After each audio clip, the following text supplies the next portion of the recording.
Rachuje się, że więcej jak 70 tysięcy sezonci robią na czarno w serbskiej poljoprivredi i ta oblast była nieregulowana, bo ich každodnjowe prijavljivanje było nevyvodljive. To tí ľudia, ktorí angažujú veľa sezoncoch i keď by ich chceli prijaviť, museli by angažovať s holem dešecerých ľuďoch, ktorí by každodňovo nošeli prijavi koji kadzi, a to nevyvodljive. Ani kuz nie čudné, že šiva ekonomija taka prisutna u poljoprivredi. Od teraz sezonci budu mať penzijne i socijalne osiguranje i osiguranje u slučaju kaljičenja na roboti. Inspekcija na terenu bude preverjovať, či še gazdove toho pritrimujú. Gazdowie dłużni po tej aplikacji robotnika prijaviť každý deň po 10 hodín za peršu i po 13 hodín za druhú zmenu. Preto to budú mať trošky kolo 300 dinári na deň za každého robotnika.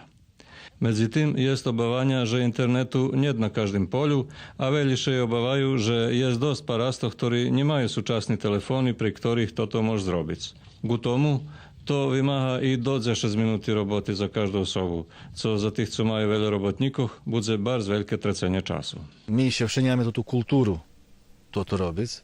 Z druhého boku, trebalo by zapošliť, môže byť lupne, môže byť teda 100 000 inspektorov, že by to kontrolovali. Ľahko to u Vojvodiny porobiť.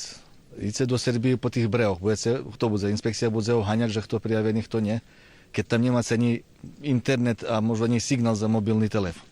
No a hovorím, to tí ľudia, ktorí to písali, ako da nežijú v Serbii. Nemám nič protiv toho, ale dúfam, že môžu zjať taký lepší spôsob, na ktorý to môže žiť.